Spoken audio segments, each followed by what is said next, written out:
Christian, are Big 12 defenses bad or are the offenses just that good? It's been a question we've had for a really long time. Has it changed? Well, let's talk about it. Let's go.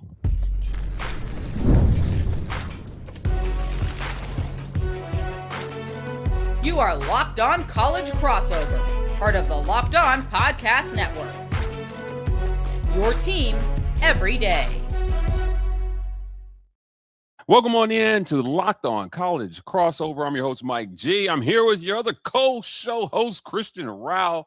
Locked On UCF, Locked On Kansas State. We're talking Big 12 football here on your Thursday afternoon. Christian, are we more or less confident in our squads headed into the season as week one game prep approaches? We're going to talk about it. Yeah, and speaking of, are we favorable with Texas Tech? Are they still the Big 12 favorites? Yeah, you might like what we want to hear. Yes, but we're going to get the show kicked off talking about the identity of the Big 12 in its current form. Guys, don't forget to like and subscribe to each of the channels. Locked On Kansas State, Locked On UCF, your number one podcast for each market. We are burning up the charts, putting out content, more content than you guys can handle. Let's start at the top here. Is the Big 12 an offensive conference now? There was a comment by Bob Stoops some years ago where he was kind of taking a dig at the SEC, saying, hey, it's, they for a long time they were known as a defensive conference. And then he kind of said it's funny how they forgot to play defense after they got all those pro-style quarterbacks over there. The Big 12 has been known for their pro-style quarterbacks for a long time, but there was a saying that the Big 12 is where defenses go to die. Do you think the Big 12 is where defenses really go to die? Or maybe there's just talent, man, on offense in the Big 12? Yeah, I mean, last year, 3 of the top 25 teams in total offense were from the Big 12. So take that from what you want. Utah was 4th in the country. They have 482 yards per game. Texas Tech was 10th, and Baylor was 18th. So there were some offensive teams last year. And what's crazy is Texas Tech, a lot of people think, hey, man, that offense just wasn't good enough last year for Texas Tech. And they were 10th in the country in total offense because they were just in really good field position at the time. But Utah, obviously, it's its own thing, and Baylor had Sawyer Robinson. Who knows if that'll still be the same. But when you look at as a whole, as a picture, when you're trying to get to this part of, okay, is it an offensive conference? Are they just going to score a ton of points? Does defense get a chance here? Texas Tech, are they changing the mold because they paid so much to get this defense in? No, I think that with the exception of maybe a Texas Tech, this is still seen as an offensive conference. And I do think that this is a pretty high-octane offensive conference, and it's what makes the conference so fun. Like, you can go into any Saturday, and this is why I believe, since I've been the host of Locked On Kansas State for almost two seasons now, for 2 years, where it's a dog-eat-dog conference, Mike. It's a dog-eat-dog conference. You never know who's going to win a game. There was moments last year you thought, hey, maybe Oklahoma State could find a way to win a football game. I mean, they didn't, but they could have. This year, we know they're going to find ways to win. And it's going to be the same way, completely the other way around with some of these teams. A lot of people are low on Colorado. They could sneak and win one. Iowa State, who knows what they can do? And then on the flip side, we talk about Texas Tech, BYU's, Houston's. They're easily can be upset just as quick as that. So that's what makes this high-octane offensive conference that I believe it is so much fun. I'll go a step further.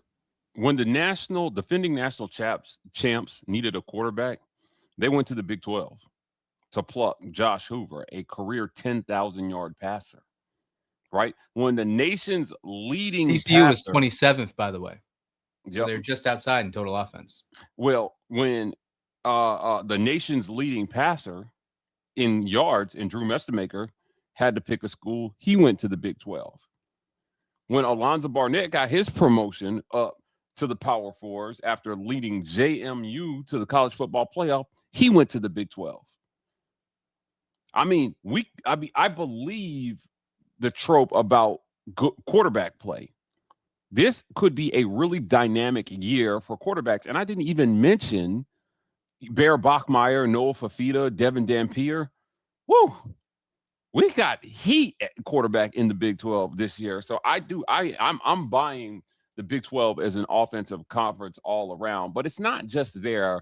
It's the skill guys on the outside, right? It's the potential for big-time running backs over the last few years. We've seen guys like R.J. Harvey and Cam Scatterbo go really high in the draft. So, they're recruiting well offensively. But does that hold, you think, maybe the rest of this season? Is this the season that, maybe they back off that kind of identity a little bit and we see some better defense? I don't think so. No, I don't. I still think it's going to be a really high-octane type of conference. I mean, some of the wild cards that we see in here, Oklahoma State being one of the biggest wild cards, they're not known for the defense heading into there. It's known for Drew Mestemaker and what he's bringing from North Texas on the offensive side. Kansas State, perfect example. They were 6-6 last year. We're not talking about what Jordan Peterson's defense is going to do. I mean, I am, but not as a whole, as a conference.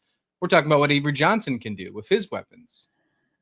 So no, I think it's definitely more offensive based, and the narratives are easier to talk about. I understand that as a fan perspective, as you're getting ready for the games in a few weeks, but like actually looking at it when the box score is said and done, yeah, there are going to be some really high octane offenses, but that might not be what gets you the wins every single time. Yeah. Texas Tech was 10th in total offense, but they had a really good defense. You could score a lot of points. You could score 30, but if the other team can score 30 as well and their defense is better than yours, then you're going to lose the football game. So it's not everything. It's definitely a three-facet football game. The Big 12 has to remember that. And sometimes I think some of these schools forget. Yeah, I do. Look, 7 Big 12 offenses averaged 400 yards per game or more, tied for first of the Power 4 conferences with the SEC, just for the record. Christian, let's get to our first break. And when we come back, we need to talk about the Big 12's flagship school, Texas Tech. Should they be the flagship school? We'll talk about that next. Right? We can talk about Texas Tech, but I ain't calling them that. Let's go. We'll get back to it right here on Locked On Crossover. Hey, but first, this Locked On College crossover is brought to you by our friends at Kalshi. Before season even kicks off, everyone's making predictions like who wins the division, who could win the conference, who could make the playoffs, who's lifting the trophy at season's end. Well, on Kalshi, America's #1 prediction market platform, you can trade those predictions in a live market, Mike. You can trade them in a live market. And speaking of trading predictions, right now, we're talking Texas Tech in our second segment. Right now, they're 76% favorite over Houston. Wow. I'm not sure how I feel about that, but I might have to trade on Houston here in the coming weeks, man. We'll see how it feels. But either way, a couple trades there. Yeah. And insane. Ooh, one of the things I love about Kalshi is you're trading against peers in a live market. So that means there's no house. And as the probabilities change, you can buy in and out of your positions, trade the draft pick, trade that, trade the game, and trade more on Kalshi. Download the Kalshi app and use code Locked On to get $10 off when you trade $10. KALSHI Kalshi. Trade on anything. 18 plus only. Restrictions and eligibility requirements apply. Event contract trading involves risk and may not be suitable for all investors. Kalshi products are not available in all jurisdictions. Prices, values, and available markets may differ from those mentioned. For more information, see kalshi.com/regulatory.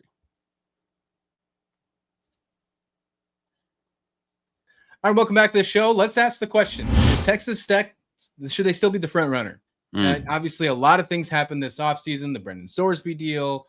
Obviously, there's been some big changes. They did go and buy some defense. Yes, buy some defense. Yes, they did take Austin Romaine from Kansas State. They bought him. Yeah, I'll say it out loud. But they went and did that. This is the new world of college athletics.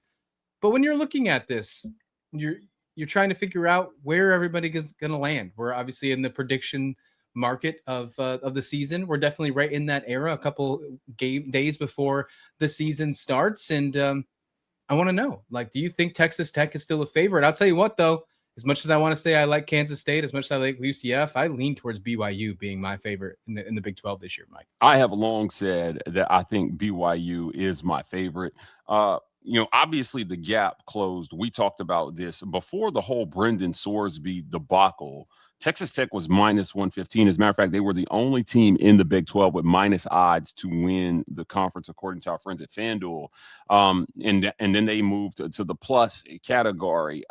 There was something about the way they handled the Brendan Sorsby thing that felt desperate.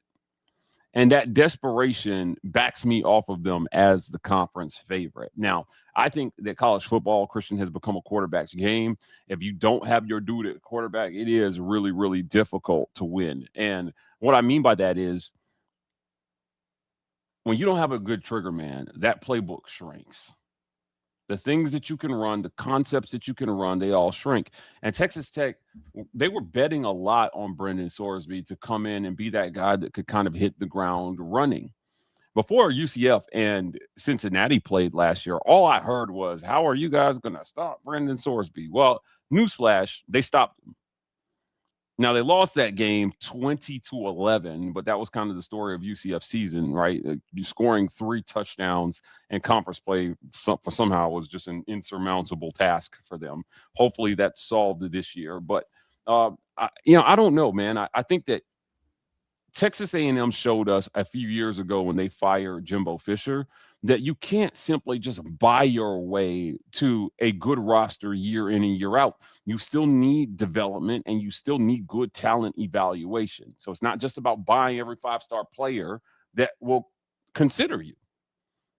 It feels a lot like that's what they're doing. We got a billionaire backer. Let's just throw a bunch of money at it. And if we have enough players, we can't lose. When we used to talk about Alabama and Saban, I used to get so angry when people would say, well, if I had all those 5 stars, even I could coach that team. No.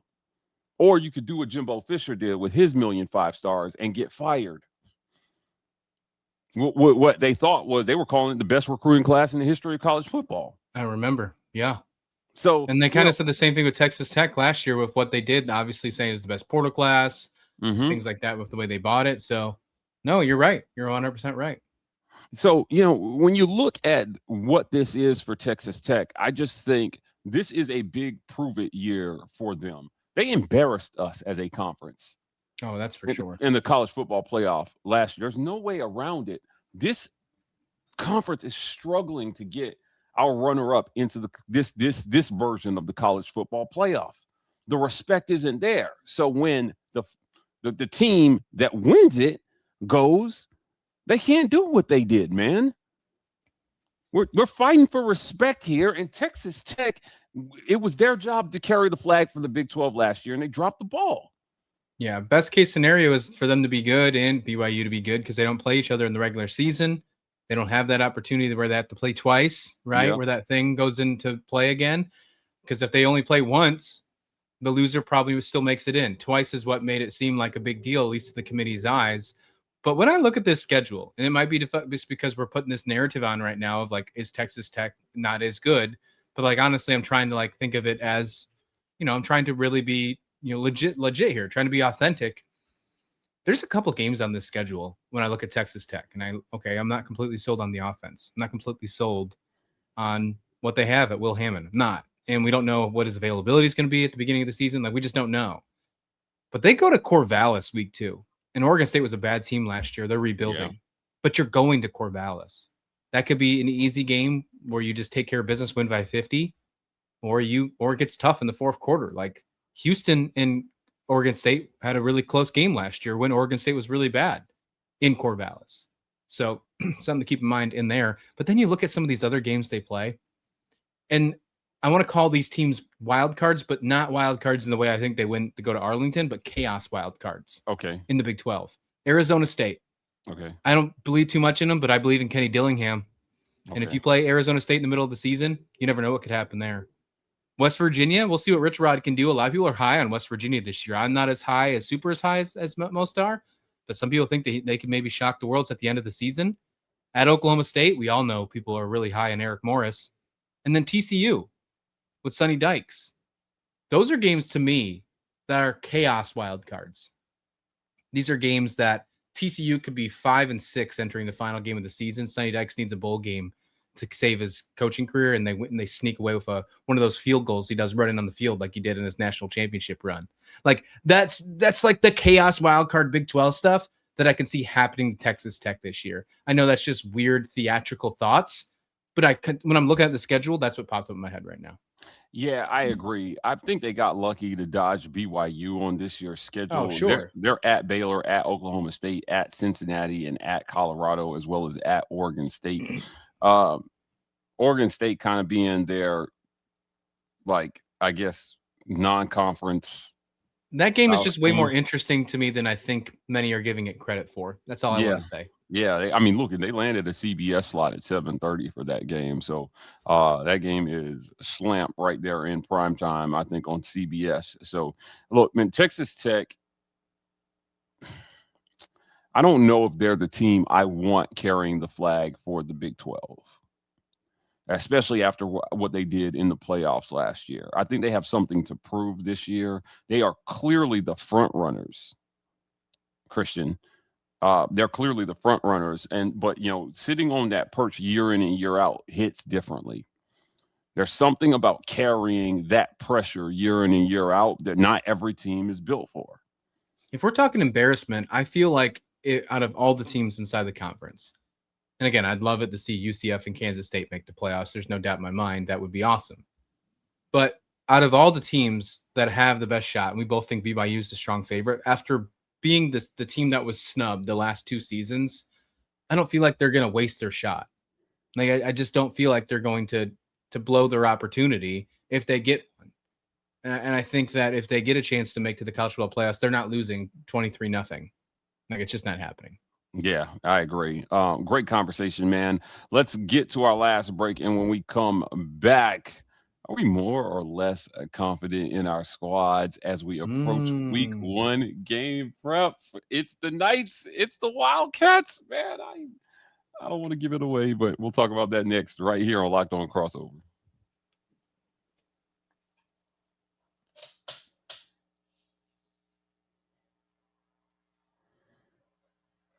Are we more or less confident in our squads? Time to talk about it, guys. Don't forget to like and subscribe to each of the channels. Locked On K-State, Locked On UCF, putting out heat for you guys daily and sometimes twice a day, most of the time twice a day.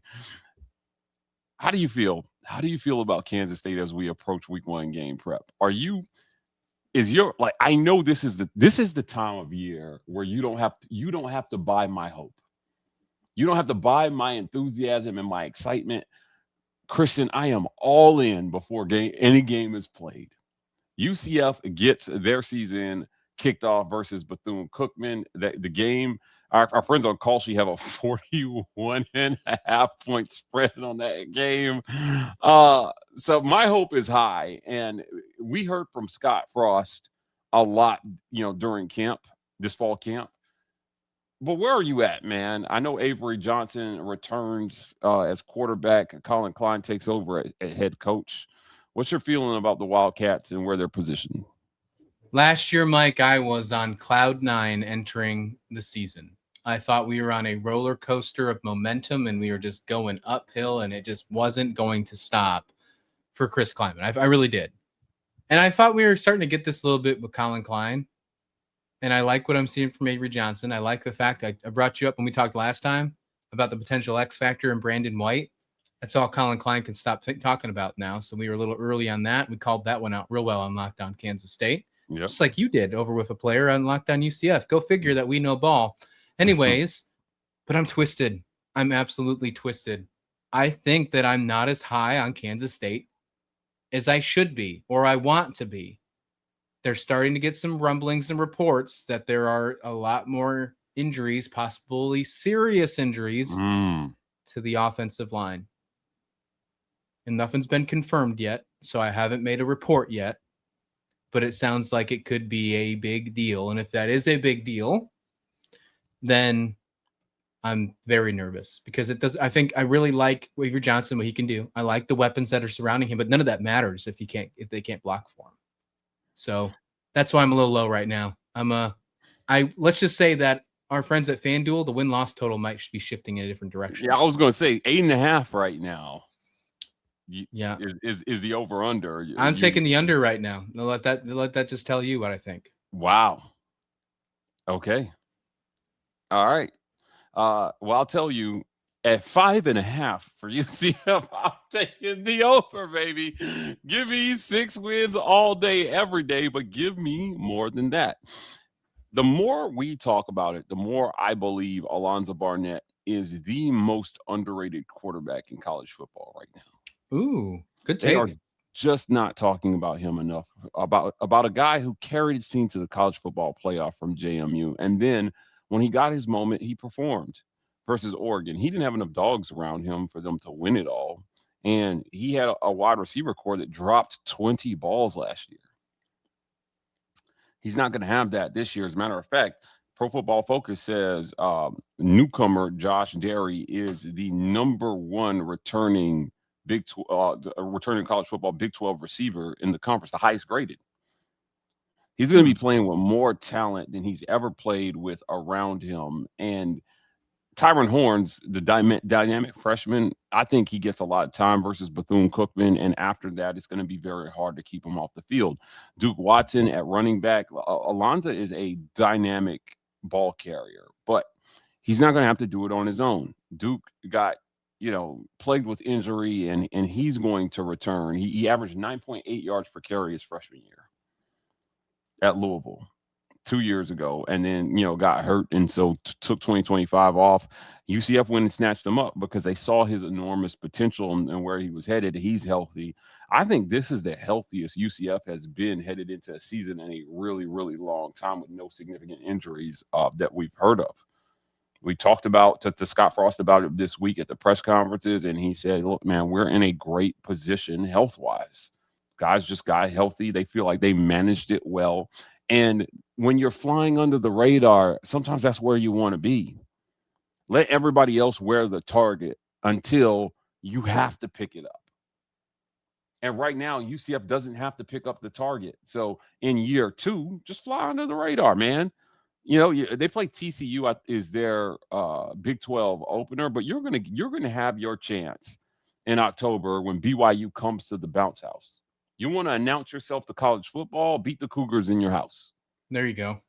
Right? I mean, that's the way. So I'm hopeful. Now, we'll know what kind of football team they are by the time BYU rolls around. I just think, man, you've got a good marriage of quarterback and coach and offensive system in Orlando right now. And hopefully what that equals is it equals 8 or more wins for UCF. And they need it for a couple reasons, Christian. Right now, UCF is like 60th in recruiting. That can't continue. You have to start you touch the top 30 in recruiting. You need wins to start to convince recruits that you are not so far away that they aren't going to be able to win games if they commit Culture too, because Colin Klein found a way to get 29th in recruiting this year, and he hasn't won a game yet. So culture is important too. Yeah. Look, I did not know that 29th in recruiting is amazing. Yeah. Before in you year one, the game. Yeah. So I think he's in better position even than UCF headed into this season because you've got like 30-something spots you've got to jump if you're Scott Frost. It just so happens their challenge is they need proof of concept. This is the year you go get that. That looks like 8 wins or more. Go get me 8, and I'm telling you the sky will be the limit in recruiting for UCF. I'm hammering the over. You're taking the under right now. Before we get out of here, if they hit the under, does that make recruiting harder for Klein? Depending on how and how much, and if the under involves losing to Kansas, like things like that, right? Like if you lose the Sunflower Showdown, yeah, that absolutely stings. There's no doubt about that. You've had that streak for so long. I'm not saying that's going to happen. And honestly, the 8.5 thing, the under, like 8-4 is what I'm thinking is the under. So if you're an 8-4 football team, I don't think that hurts. If you're year 1 of Colin Klein, I think that honestly, I don't think recruits are looking at the win-loss totals with our friends at FanDuel. I don't think that's how they're judging the program. So if you think of a team as an 8-win team in year 1, I don't think that impacts you whatsoever. I like what you said about UCF. I wanted to leave that before we go. Look, we talk about it all the time. In this conference, it's dog eat dog. Like it is. Anything can happen in this conference. We've seen it happen so many times over the last couple seasons. especially since the last couple of years since you and I have been covering these teams. Why not UCF? Like, in this world where everybody is kind of doubting them a little bit, there's a good amount of people who are doubting UCF saying, no, they can't make that jump. I've seen it on social media. Outside of the UCF realm, I've seen it. My algorithm's probably different than a lot of your everydayers, and I've seen it. They're just not high on Scott Frost. They think maybe potentially he's even on the hot seat. I know that's not even a thing, but still. But why not them? Why not them to figure this out and go 8 wins? That's right. And I think that's what I pay attention. That's what I always get when I come on this show with you. Yeah, look, it's going to be a great season either way. I'm looking forward to the season starting so we have actual football to talk about. Enough of these hypotheticals. Let's see it play out on the field. Christian Rao, host of Locked On Kansas State. I want to thank you for joining me on this edition of Locked On Crossover. Guys, hit the comment section after the video. Let us know what you think about whether you're more or less confident in our squads as we head into the season. Should Texas Tech still be the team carrying the flag for the Big 12? We say no, but what say you? And is the Big 12 an offensive conference? We want to hear from you. Don't forget to like and subscribe to each podcast. Locked On Kansas State, Locked On UCF. It's a Locked On crossover. We'll see you guys tomorrow on Locked On UCF and Locked On Kansas State.